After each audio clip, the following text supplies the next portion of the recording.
Most people think blood sugar is controlled by what you eat, but a 10-minute walk after meals can reduce the spike more than cutting carbs. Here's the key detail. The effect has nothing to do with burning calories. It's about timing. Blood sugar spikes aren't only about food. They're about how fast glucose enters your bloodstream. When you stay seated after eating, your muscles are inactive. Glucose has nowhere to go, so it accumulates in the blood. Insulin has to work harder to push it into cells. The moment you start walking, muscles change roles. They begin pulling glucose directly out of the blood. This happens even before insulin ramps up. That's why short walks matter. Doing this after each meal intercepts glucose at its peak entry. 3 small interventions beat 1 long workout. The payoff is simple. A 5 to 15-minute easy walk after meals reshapes the spike itself. Lower peak, faster recovery, less metabolic strain. Like, share, and subscribe for more.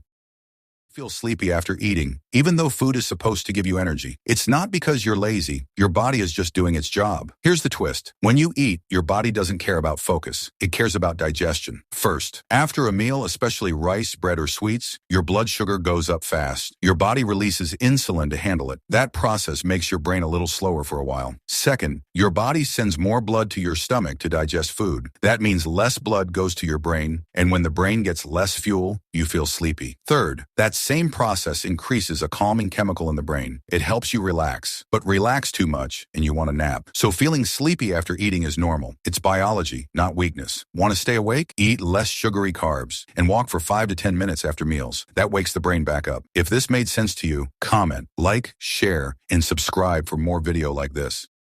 Have you ever finished eating, then felt hungry again right after? Here's the truth. You didn't need more food. Your brain just wasn't paying attention. One of the biggest overeating causes in America is eating while watching TV or scrolling on your phone. This habit is called mindless eating. When you eat and watch a screen at the same time, your brain is distracted. It doesn't notice how much you eat. It doesn't feel fullness clearly. So your stomach might be full, but your brain says, keep eating. Research from the U.S. National Institutes of Health, NIH, shows that eating while watching TV lowers awareness of fullness and increases total calorie intake. That's why people overeat snacks during movies or still want dessert after a big meal. This is not about self-control. It's about how your brain works. Your brain needs focus to know when you are full. Taste, chewing, time. Screens block those signals. So what's the solution? Screen-free meals. No TV, no phone. Just eat. When people eat without screens, studies show they eat slower, feel full faster, and naturally eat less without dieting. Start easy. Try just 1 screen-free meal a day. If this was helpful, comment below. Share this with someone who always eats while watching a screen, and subscribe for more simple, science-based health tips.